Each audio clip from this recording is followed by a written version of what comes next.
maksud ini yang mungkin membuat AI tidak bisa berfungsi dengan baik. Makanya Peter kudu dibantu secara manual sama Ned dan MJ. Nah, tim ini sendiri diminta sama Dr. Strange di scene berikutnya nih, di mana di sini Dr. Strange nyuruh Peter untuk secepatnya menyelesaikan masalah ini dengan bilang Scooby-Doo Describe. Dimana ini tentunya nge-refer ke kartun Scooby-Doo yang bercerita soal Scooby-Doo dan timnya yang selalu nangkepin penjahat dan menyelesaikan berbagai masalah. Nah, Anda boleh bergabung di sini. MJ yang kita tahu sarkas akhirnya ngebela Peter dan bilang sama Dr. Strange kalau ini secara teknis kesalahan dari Dr. Strange juga, dan nyuruh Dr. Strange buat lebih sopan minta tolong ke mereka Profesor dengan bilang Dr. Ridwan Amirudin, kekecewaan ini memang epidemiologi salahnya dari Dr. Strange ya, Universitas karena Hasanuddin menggunakan mantra Makassar. yang sebenarnya berbahaya dan memiliki side Ya, effect yang bisa Assalamualaikum dibilang warahmatullahi fatal. wabarakatuh. Cuma Selamat karena pagi, yang minta Pak Peter Parker, Prof. ya si Peter lah yang disalahin. Memang kurang ajar si dukun pagi, ini. RRI Makassar. Tapi bukan berarti Dr. Strange tinggal diam. Mereka sepertinya membagi tugas di mana Dr. Strange juga keluar untuk mencari keberadaan dari para villain ini. Dan juga Peter Parker diberikan misi yang sama. Oke, lanjut ke scene selanjutnya, di mana terlihat patung Liberty yang dikonstruksi ulang dengan ditambahkan shield Captain America dan diberi nama sebagai The Heaviest Avengers. Nah, ini sepertinya dilakukan sama pemerintah Amerika untuk peringatan penghargaan kepada para Avengers, khususnya Captain America yang sangat berjasa bagi Amerika bahkan dunia dengan mengembalikan separuh dari populasi yang hilang karena snap Thanos. Nah, patung Liberty ini kalau dilihat di scene selanjutnya akan jadi lokasi final fight antara Spider-Man dengan para villainnya.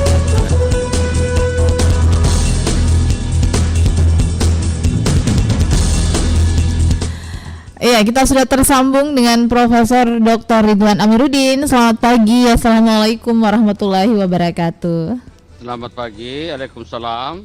Iya, apa kabar Pak Prof? Sehat, Alhamdulillah. Sehat, Pak Prof. Ini weekend ya, hari ini juga ya Pak Prof, habis ini. Nah, kita mau olahraga di telepon sama RRI. Baik.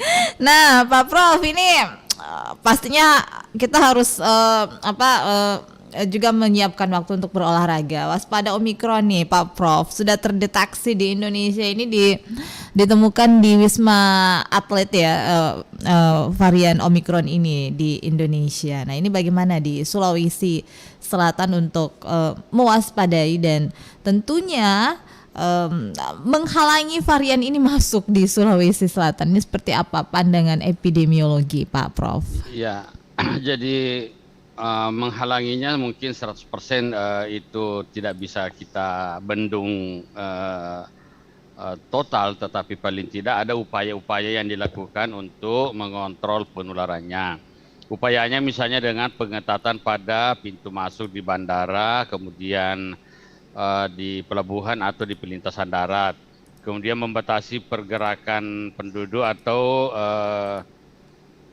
traveling ke luar negeri itu harus dibatasi, kemudian memastikan bahwa protokol kesehatan tetap dijalankan, terutama di tempat-tempat umum seperti itu, Mbak. Baik. Nah, kira-kira pemerintah Provinsi Sulawesi Selatan ini mampu untuk bisa membendung varian Omikron ini masuk di daerah ini? Ini kan menjadi kebijakan nasional karena sebagai pandemik itu menjadi tanggung jawab seluruh satgas, bahkan seluruh warga bertanggung jawab untuk membendung varian apapun itu termasuk Omikron.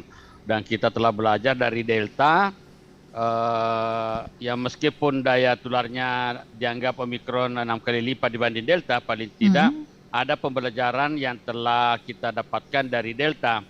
Karena sekarang ini pun negara-negara Eropa yang mengalami kasus peningkatan itu, misalnya di Jerman atau Inggris, sebagian besar merupakan kasus Delta ditambah dengan Omikronnya.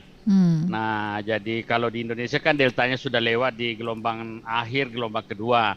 Nah, sekarang kekhawatirannya apakah Omikron ini akan memicu gelombang ketiga untuk Indonesia? Baik. Nah, peluang itu tetap ada dengan catatan bahwa Omikron ini kan sudah ada 5 kasus di Indonesia, 2 diantaranya di Wisma Atlet, 3 WNA yang di Manado itu. Dan kalau kita lihat sesuai juga dengan rekomendasi WHO bahwa varian Omikron ini cenderung perburukannya lebih rendah misalnya dibanding Delta, tetapi daya tularnya 6 kali lebih cepat dibanding Delta. Sehingga ya. Nah, Pak Prof, Omikron ya, Omikron ini mulai terdeteksi di Indonesia. Nah, dan tadi Anda mengatakan bahwa penularannya itu bisa 6 kali lipat. Nah, PPKM level 2 ini akhirnya dibatalkan. Nah, apakah kembali ini pemerintah harus memperketat PPKM lagi, apalagi jelang Nataru ini di penghujung tahun varian-varian COVID ini juga selalu ada, Pak Prof. Jadi PPKM itu berdasarkan indikator yang telah dikembangkan sebelumnya. Jadi baik indikator epidemiologi, surveillance, ketahanan layanan ditambah vaksin. Jadi itu tidak perlu diganggu gugat sesuai dengan indikator masing-masing wilayah. Tinggal implementasi dari peraturan yang terbit terakhir terkait dengan Nataru. Kan ada peraturan baru yang terbitkan oleh Presiden juga terkait dengan tetap disiplin, kemudian dan seterusnya ya. Itu kita bisa baca di peraturan yang terbarukan terkait dengan antisipasi Nataru. Jadi PPKM itu tidak bisa dinaik turunkan sesuai suka-suka gua. Tapi itu harus berdasarkan fakta indikatornya. Nah, fakta indikatornya kan jelas itu ya, indikator epidemiologi, ada 6 indikator, indikator surveillance 2 indikator, indikator ketahanan layanan rumah sakit, dan ditambah cakupan surveillance.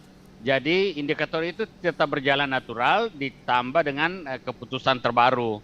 Jadi itulah kalau sepanjang kita mengacu di situ, maka kita yakin bahwa kita bisa melewati fase-fase kritis terkait dengan penularan Omikron di fase awal ini.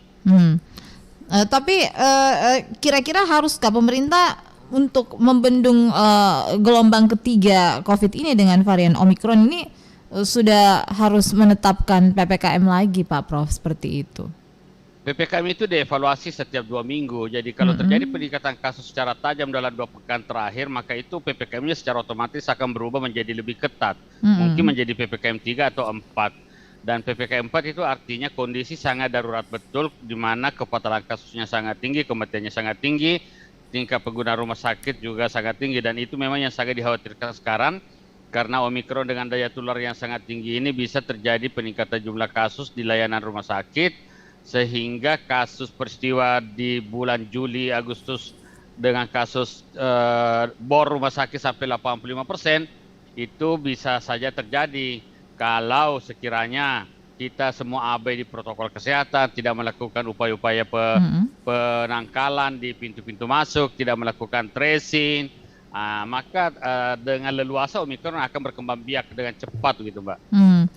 Nah, Pak, ini kan COVID ini terus bermutasi ya, dari Alpha sampai Delta, Omikron, kemudian ya kita tidak tahu selanjutnya seperti apa. Tapi apakah sebenarnya Anda optimis bahwa COVID-19 ini bisa segera berlalu dalam mungkin 5 tahunan terakhir ini, Pak Prof? Oh ya, saya sangat optimis bahwa pandemi ini pasti akan berlalu. Itu hukum pertumbuhan.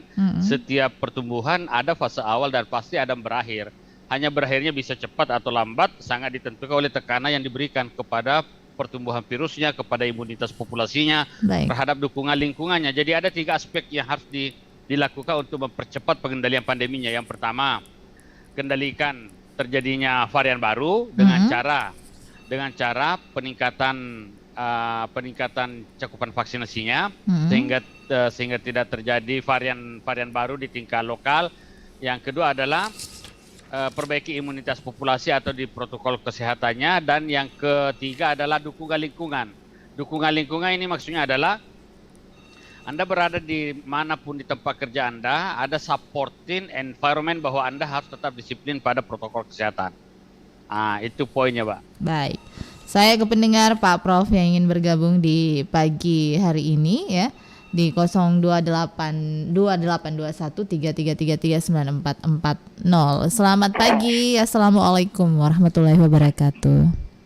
Iya, waalaikumsalam. Iya, dengan Pak siapa, Pak? Pak Bill. Pak Bill di Makassar, ya. Bill ya. Iya. Selamat pagi Pak Prof. Pagi Pak Bill. Iya, begini Pak Prof ya, kita juga harus melihat apakah kemudian varian ini benar-benar hanya akan dibawa masuk oleh mereka yang berasal dari luar itu. Nah, kejadian yang Jakarta kemarin ini kan pegawai yang bekerja di Wisma Atlet. yang tidak punya riwayat perjalanan luar negeri, begitu. Nah ini kan harus diantisipasi juga. Apakah barang ini hanya ada satu saja atau sudah tersebar di tempat lain?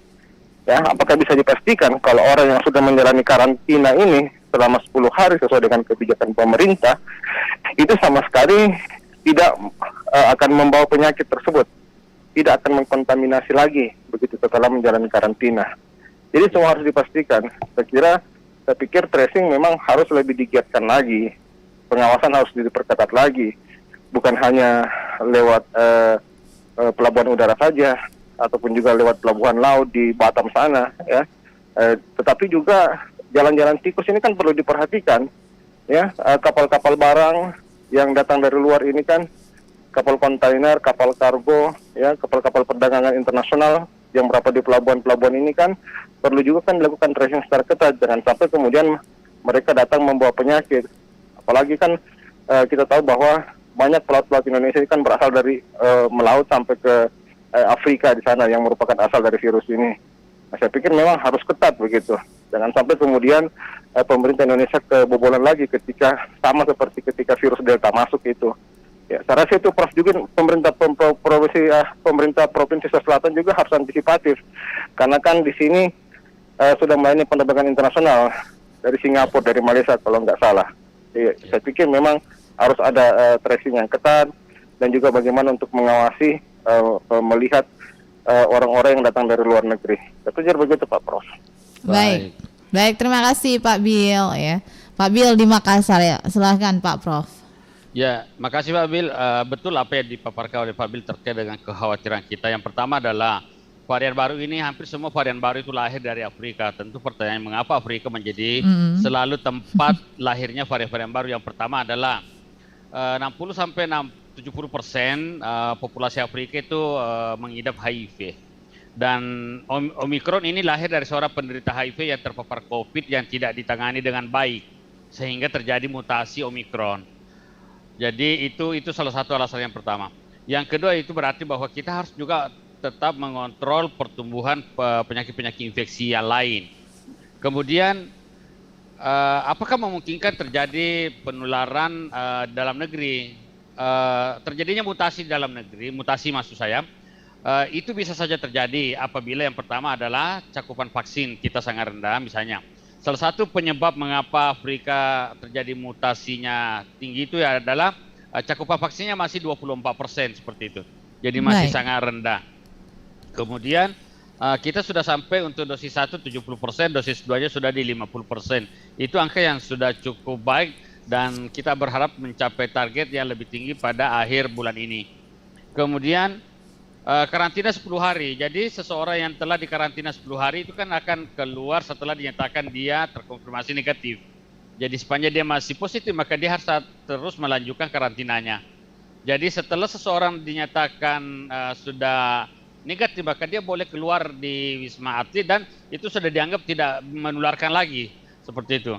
Kemudian jalan-jalan tikus, kapal barang, betul. Ini salah satu penyebab mengapa Kepulauan Riau pernah mengalami kasus yang sangat signifikan dan cukup lama karena banyaknya kapal kargo, perdagangan atau pelintasan atau pekerja sehingga para pekerja asing melalui perdagangan internasional ini yang menginfeksi penduduk-penduduk lokal sehingga terjadilah kasus yang sangat tinggi di Riau dan cukup lama waktunya. Nah ini menjadi catatan juga, tentu bisa menjadi pelajaran bagi kita di Sulawesi Selatan. Apa yang dilakukan oleh pemerintah Sulsel tentu tetap melakukan peningkatan pengawasan terhadap seluruh perjalanan traveler internasional sehingga kita bisa lebih dini melakukan deteksi. Karena kalau itu dibiarkan maka tentu akan terjadi kasus masuk tanpa deteksi yang cepat. Nah, misalnya syukur misalnya Manado ya, Manado sudah terdeteksi 2 orang kasus dan itu sekarang sudah diisolasi. Persoalan memang di Omikron ini karena gejalanya yang ringan ya, sehingga orang bisa tetap sehat dalam melakukan perjalanan, tetapi dia berpotensi menjadi sumber penularan ke mana-mana begitu. Jadi ini disebut dengan healthy carrier, sehingga menjadi catatan bagi pelaku perjalanan untuk tetap disiplin pada protokol kesehatan. Demikian, Baik, ya. Nah, Pak, yang menjadi menarik sekarang ini ya, pemerintah Sulawesi Selatan ini belum mengambil langkah-langkah antisipatif, termasuk tentunya mengeluarkan surat edaran untuk masyarakatnya tidak melakukan perjalanan ke luar negeri seperti itu. Nah, apakah memang sudah seharusnya pemerintah Sulawesi Selatan ini mengeluarkan surat edaran untuk tidak melakukan perjalanan ke luar negeri bagi masyarakatnya untuk saat ini, Pak?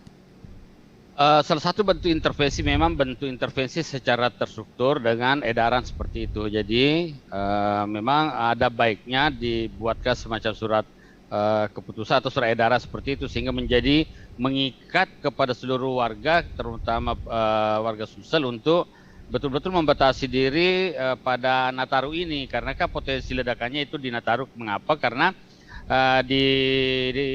diestimasi ada 11 juta perjalanan selama akhir tahun ini, dan itu sangat berpotensi menjadi sumber transmisi kemana-mana.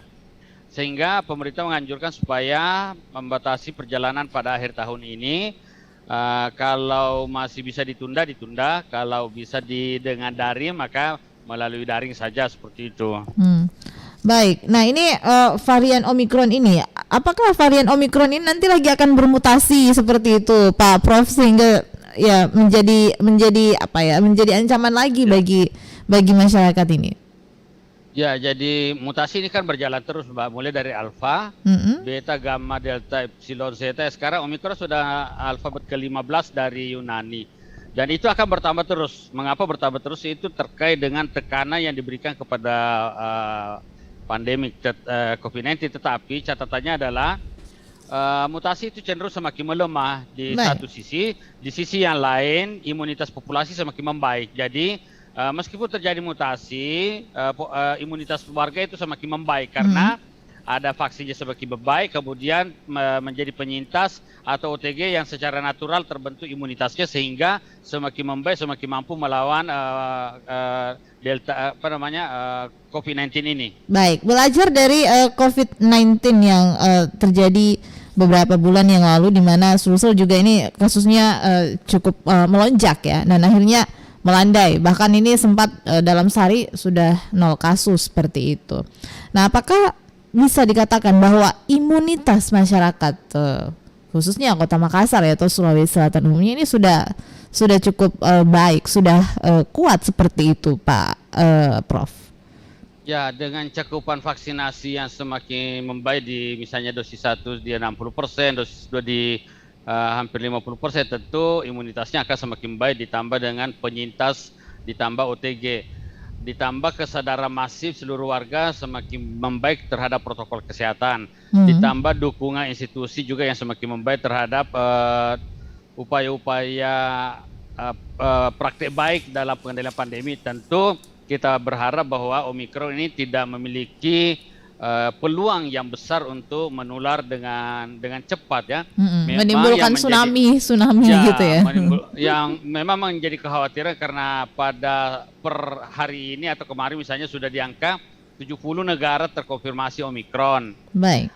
Dan itu menjadi catatan bagi kita, meskipun WHO mengatakan gejalanya ringan dengan fatalitas yang rendah, tetapi apabila banyak orang yang terpapar maka tentu akan mempengaruhi layanan rumah sakit kita, begitu, Pak. Baik, Pak Prof. Ini Anda tadi mengatakan bahwa cakupan vaksinasi ini kalau dosis 1 udah 70% ya, dosis 2 baru mencapai 50%. Apakah sebenarnya imunitas tubuh seseorang ini hanya dari vaksin, atau juga ada hal-hal yang lain yang tentunya bisa membentuk imunitas tubuh kita menjadi lebih kuat, Pak Prof? Ya, jadi dalam teori immunity itu ada 2 sumber mendapatkan immunity, apa yang disebut dengan natural immunity dari alam, dan yang kedua adalah artificial immunity. Artificial immunity itu dari vaksin, kemudian natural immunity itu dari alam. Dari alam itu maksudnya kalau Anda lahir di Makassar, maka seluruh antigen yang berpotensi menyebabkan penyakit itu tubuh mengenalinya. Hanya karena kita lahir duluan dibanding virusnya, maka tubuh kita tidak mengenalinya. Karena itu harus melalui vaksinasi atau terpapar dulu, sehingga baru terbentuk antibodinya. Jadi tubuh kita ini tidak mengenali varian yang ada sekarang ini, karena lahirnya barusan ya, lahirnya baru kemudian. Jadi di situ ke situasinya, sehingga kita harus mendapatkannya melalui dua cara, vaksinasi atau melalui terpapar atau sakit sebelumnya. Begitu, Mbak. Iya, jadi harus saling kenal dulu Pak ya, baru bisa menjadi kuat. Ya, betul. Baik, ini apakah ini juga sebenarnya menjadi diskusi yang menarik ya di Sulawesi Selatan ini Pak Prof, berbicara mengenai imunitas ya, apalagi kita di weekend seperti ini, apakah kuliner-kuliner khas Makassar juga ini bisa menjadi penyebab imunitas warga Kota Makassar ini cukup kuat, termasuk ya rempah-rempah yang dimakan menjadi bahan-bahan ya. Makanan-makanan kuliner Makassar seperti coto Makassar, Pak Lubasa, sop saudara seperti itu. Apakah ini juga menunjang Pak Prof? Ya, betul. Jadi kan baru membayangkannya saja kita sudah bahagia ya. Apalagi kalau sudah mengkonsumsinya, tentu lebih menyenangkan lagi dengan hati senang, imunitas seseorang semakin membaik. Baik, ya. Jadi masyarakat ya memang harus waspada. Tapi tadi kata Pak Prof ya, bahagia itu yang penting ya Pak Prof ya. Jadi betul. Alpha, beta, omikron ya ini bisa terusir begitu. Iya betul. Iya Pak Prof, ini sebagai closing statement Anda Pak Prof ya, tentunya tracing tadi yang harus kita lakukan perbanyak seperti itu, dan juga menutup pintu-pintu masuk di Makassar maupun juga secara umum di Sulawesi Selatan. Hal yang terpenting yang harus tentunya dilakukan oleh pemerintah Provinsi Sulawesi Selatan secepat mungkin untuk membendung varian Omikron ini di Sulawesi Selatan ini apa kira-kira Pak Prof? Yang pertama adalah meningkatkan pengawasan di pintu-pintu masuk provinsi, baik di bandara, jalan-jalan tikus tadi maupun di pelabuhan. Kemudian menyediakan laboratoriumnya diperkuat ya. Kemudian meningkatkan penyelidikan atau tracing, kemudian mempersiapkan layanan rumah sakit kita, itu poin di pemerintah. Tapi untuk warga sendiri, apa yang harus dilakukan? Menjaga jarak minimal 1 meter itu menjadi sangat penting. Kemudian memakai masker yang pas, tidak digantung di dagu, membuka jendela untuk meningkatkan ventilasi rumah, kemudian menghindari ruang yang berventilasi buruk atau kerebaian, menjaga tangan tetap bersih, ya karena ini kan virusnya masih tetap sangat rentan atau sensitif terhadap alkohol, kemudian deterjen atau antibiotik yang lainnya. Kemudian apabila batuk, menjaga ya menutup atau pakai tisu, dan vaksinasinya jangan dilupakan. Baik. Ini vaksinasi jangan dilupakan ya. Baik Pak Prof, terima kasih sudah bersama dengan kami di pagi hari ini ya. Masih bisa ada waktu untuk bisa jogging pagi ini Pak Prof ya. Baik Pak Prof, terima kasih sudah bersama dengan kami di kesempatan pagi hari ini. Terima kasih atas waktunya. Wassalamualaikum warahmatullahi wabarakatuh. 94,4 FM Pro 1 RRI Makassar.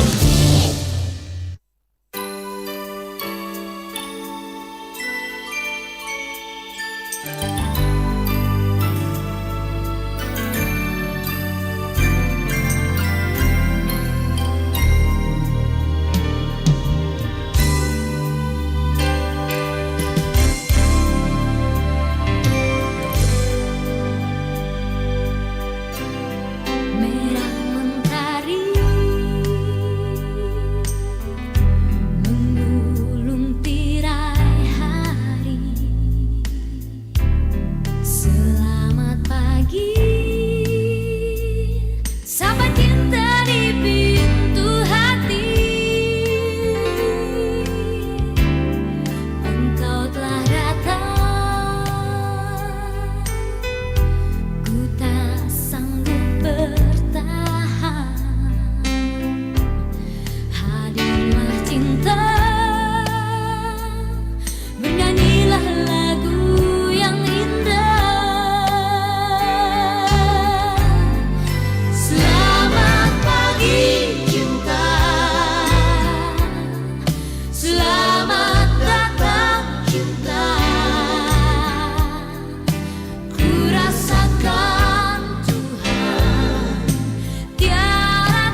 Ya, dari Tang Yunas saya hadirkan untuk menemani Anda di weekend kita di hari ini ya, Sabtu tanggal 18 Desember 2021.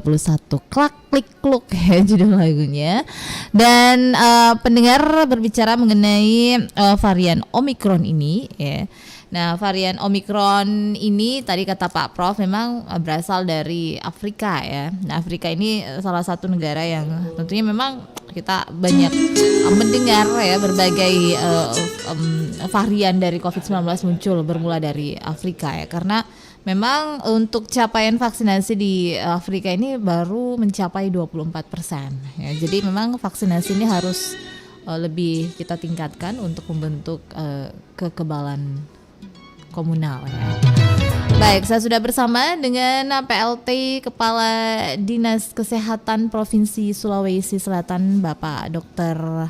Arman Bausat. Selamat pagi, Assalamualaikum warahmatullahi wabarakatuh, Pak Arman, Pak Dokter. Selamat pagi, Mbak. Waalaikumsalam warahmatullahi wabarakatuh. Apa kabar Pak Dokter? Alhamdulillah baik-baik Mbak. Baik ya Pak Dokter, ini Omicron udah terdeteksi di Indonesia ya, di Manado dan juga di Wisma Atlet. Nah, bagaimana tentunya sikap yang harus diambil oleh pemerintah Provinsi Sulawesi Selatan terkait dengan sudah terdeteksinya varian Omicron di Indonesia, Pak Dokter? Iya, terima kasih. Jadi terima kasih sebelumnya atas kesempatan untuk memberikan sedikit informasi kepada masyarakat bahwasanya varian Omicron ini sudah per tanggal 16 Desember kemarin, dan pemerintah Sulawesi Selatan sudah mengantisipasi dengan sudah mengeluarkan edaran untuk tetap ketat pada protokol kesehatan.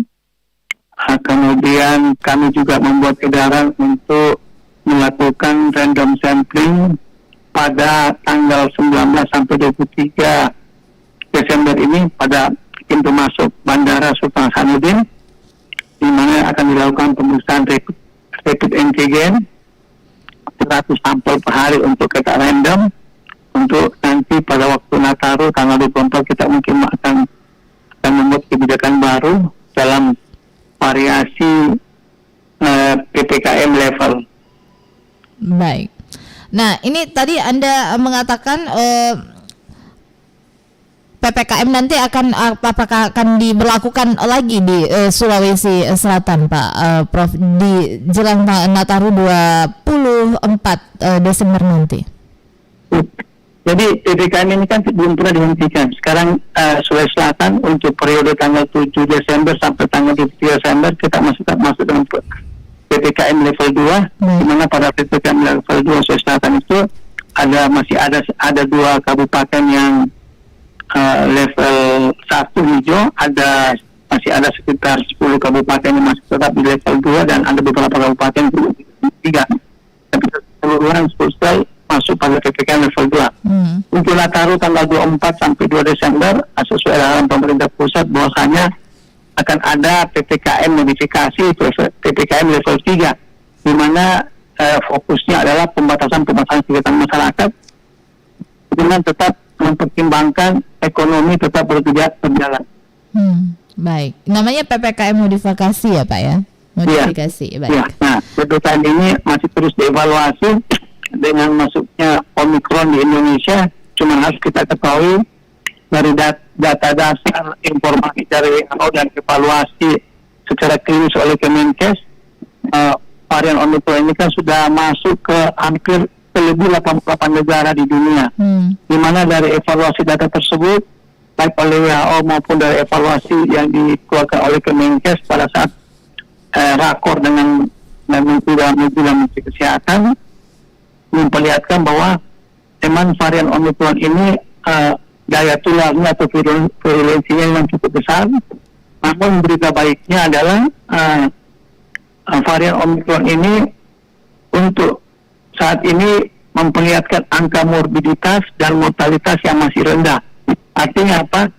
Angka morbiditas itu Artinya angka pasien yang terinfeksi Omikron ini di negara-negara yang tinggi itu angka morbiditas, angka untuk masuk ke rumah sakit cukup rendah. Demikian juga kematian ditimbulkan akibat Omikron ini masih cukup rendah, sehingga itu menjadi berita cukup baik untuk varian Omikron ini, tidak seperti kemarin varian Delta di mana morbiditas atau angka kesakitan pasien masuk rumah sakit cukup tinggi, bahkan sangat tinggi. Demikian pula angka kematian itu ditimbulkan oleh varian Delta ini sangat tinggi juga.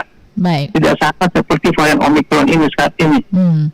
Nah, Pak Dokter, varian Omikron ini memang kan penularannya dikatakan lebih cepat seperti itu. Tapi apa yang dirasakan oleh seseorang jika ia mengidap atau menderita varian baru COVID-19 ini, Omikron ini, Pak Dokter?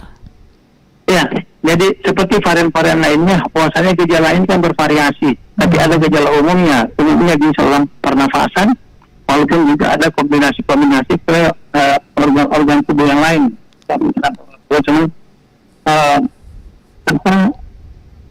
Trigger utamanya atau yang predisposisi yang lebih disukai oleh varian COVID-19 ini lebih banyak ke saluran pernapasan.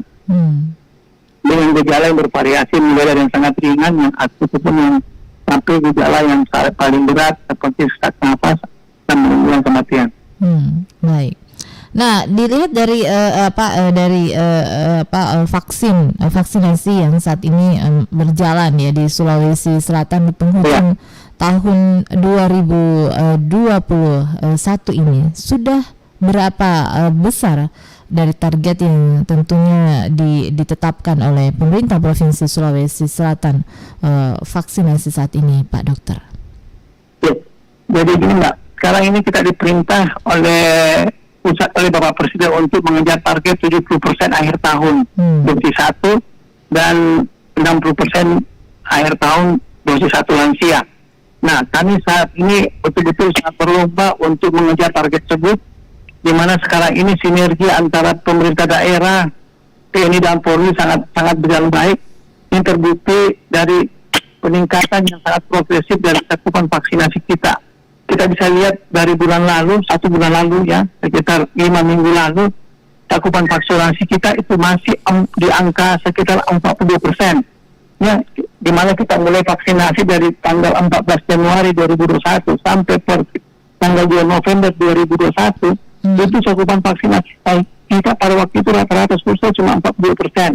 Nah, dari tanggal 2 November sampai saat ini, itu saat ini sudah 58,13%. Artinya terjadi peningkatan yang sangat drastis di 1 bulan terakhir. Akibat arahan, dan ini kenapa Forkopimda, baik pemerintah daerah maupun TNI Polri turun bersama-sama, di mana kami mendapat di mana pemerintah daerah, terutama Pak Gubernur, Pak Kapolda, Pak Pangdam itu sangat menginginkan Sulsel bisa mencapai target 70%, dan bahkan hampir setiap hari pimpinan-pimpinan kami baik dari provinsi, kabupaten, dari TNI, Polri, Pak Kapolda, Pak Pangdam itu turun lapangan untuk memantau cakupan vaksinasi yang dilaksanakan di kabupaten-kabupaten, dan di mana kita bisa lihat TNI, Polri itu sangat membantu dalam cakupan vaksinasi. Bahkan mereka lah ujung tombak kami untuk mendapatkan sasaran-sasaran yang sangat sulit dijangkau saat ini. Demikian. Baik. Nah, Pak, ini 58,3% ya posisi saat ini, baik dosis 1 maupun dosis 2, atau ini sudah jumlah dari dosis 1 dan dosis 2, Pak Dokter? Ini dosis 1 aja, Mbak. Ini dosis 1. Kalau dosis 2 baru sekitar 38. Karena agak lambat kita dosis 2. Dosis 2 yang agak lambat ya, Pak ya. Baik. Nah, tahun depan apakah masyarakat masih mendapatkan vaksinasi juga secara gratis, Pak, untuk tahun 2022? Ya, saya kurang tahu, Mbak. Jadi rencana ini kan masih ada wacana-wacana yang jelas masyarakat semua akan mendapatkan vaksinasi gratis dalam rangka capaian target vaksinasi 70%. Cuma nanti tahun depan mungkin sedikit ada masyarakat umum yang ingin memilih jenis vaksinasi mungkin mulai berbayar, tapi itu masih wacana. Yang jelas saat ini pemerintah pusat maupun provinsi belum ada belum ada sama sekali pembiayaan untuk vaksinasi COVID-19 ini. Baik. Nah, Pak Dokter, apa sebenarnya kendala yang dihadapi oleh tentunya Dinas Kesehatan Provinsi Sulawesi Selatan ya untuk mencapai target 70% ini, Pak Dokter? Sekarang kendala utama bukan lagi di ketersediaan vaksin, bukan lagi di masalah tenaga vaksinator yang untuk melakukan vaksinasi. Kendala bukan lagi dalam hal sinergi antar pemerintah, tapi kendala sekarang ini adalah masih sulitnya menjangkau sasaran. Kesulitan ini banyak faktor. Satu, kendala masih banyaknya faktor-faktor hoax yang berkembang di masyarakat. Kemudian juga kesulitan kedua adalah letak geografis sasaran masyarakat yang akan divaksin. Misalnya mesti ke gunung-gunung atau lokasi yang sangat jauh. Itu aja yang masih kendala sekarang. Baik. Tapi kendala-kendala ini sudah diupayakan dengan berbagai cara hingga saat ini. Baik. Nah, dengan vaksinasi apakah varian COVID-19 ini bisa dibendung seperti itu, Pak? Ya. Nah, inilah. Jadi kan terbukti bahwasanya vaksinasi sangat berpengaruh dan berdampak terhadap rendahnya angka kesakitan maupun mortalitas daripada orang-orang yang terinfeksi dan ataupun sempat terinfeksi COVID-19, sehingga dengan sendirinya apapun yang terjadi, varian apapun juga vaksinasi tetap harus diselesaikan. Ya, Pak Dokter. Ya, Mbak. Ya, jadi untuk Sulawesi Selatan ini baru 58,3% ya, Pak ya, untuk dosis 1. Nah, Pak Dokter, varian Omikron ini tadi Anda mengatakan bahwa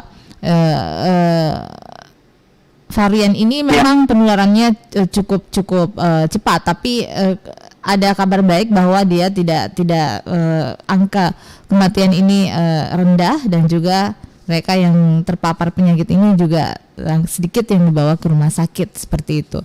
Kalau kita berbicara sifat virus ini, apakah memang virus itu seketika dia bermutasi ya, terus bermutasi, apakah nanti akan hilang ya, COVID ini akan hilang dengan terus bermutasi dan akhirnya melemah seperti itu, dan akhirnya pandemi ini berakhir, Pak Dokter?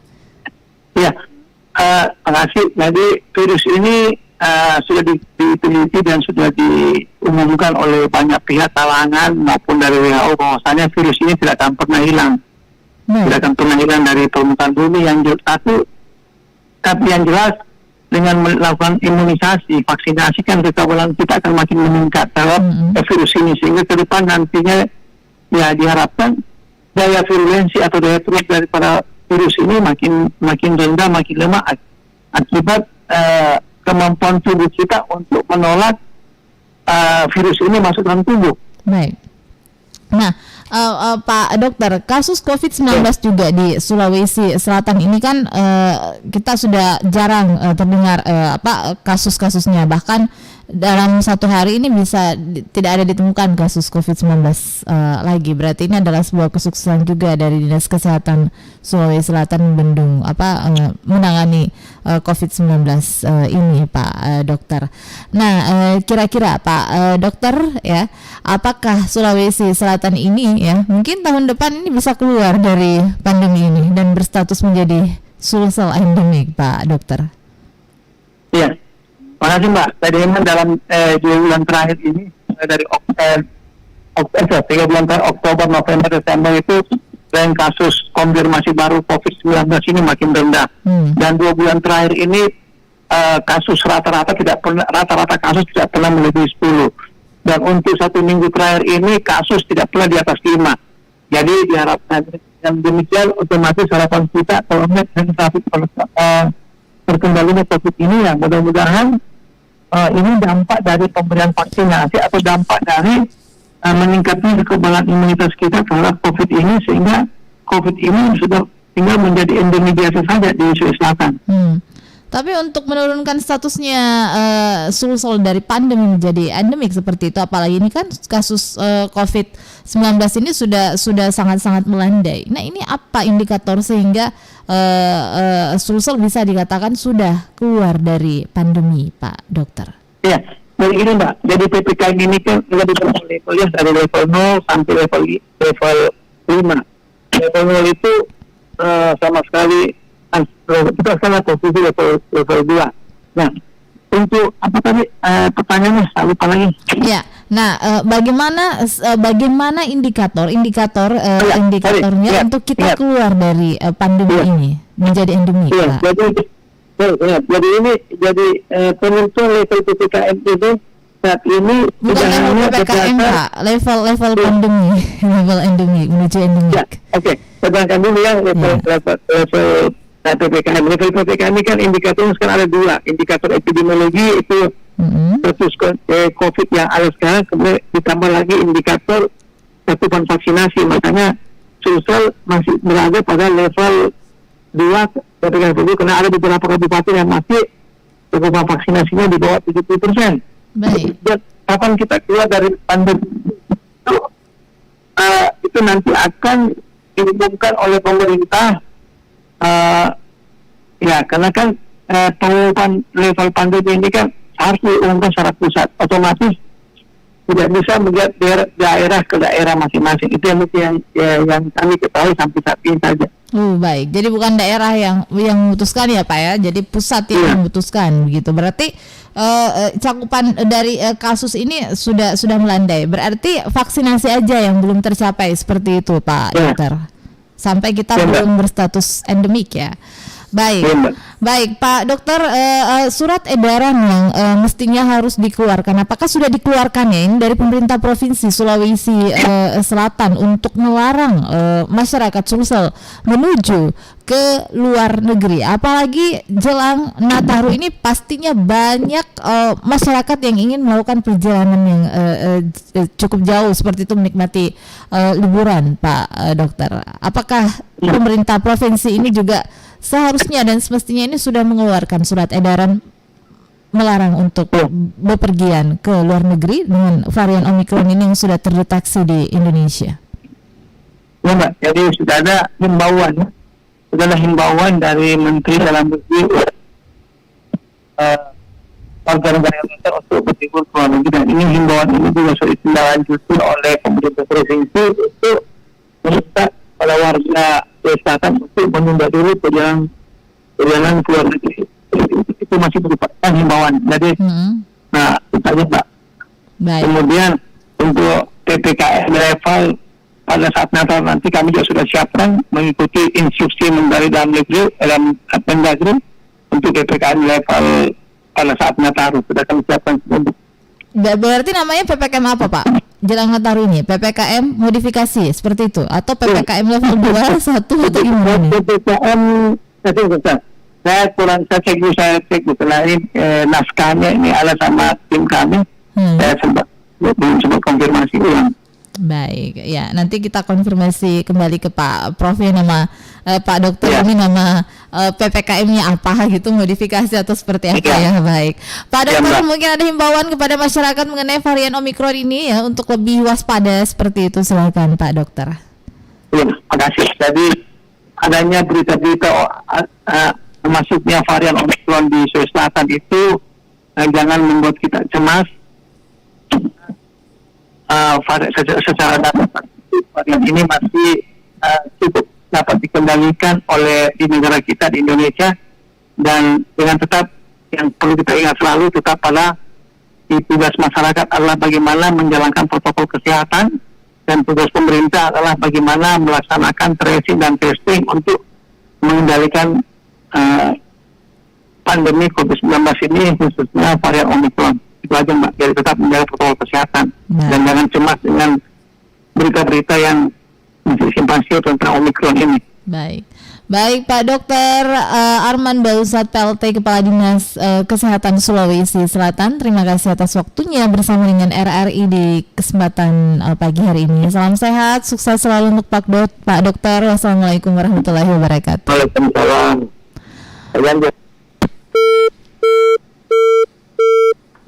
Ya, baik pendengar dimanapun Anda berada, demikian bersama dengan Dr. Arman Bausat ya, PLT Kepala Dinas Kesehatan Sulawesi Selatan sudah bersama dengan kami di kesempatan hari ini. Ya, tentunya kewaspadaan perlu ditingkatkan untuk membendung varian Omikron ya. Juga terdeteksi di Sulawesi Selatan, jangan sampai ya seperti itu. Nah, ini perlu seluruh pihak bekerja sama dengan baik, tracing di pintu-pintu masuk, khususnya di bandara dan juga di pelabuhan ini perlu dilakukan. Saya Dani pamit undur diri. Wassalamualaikum warahmatullahi wabarakatuh.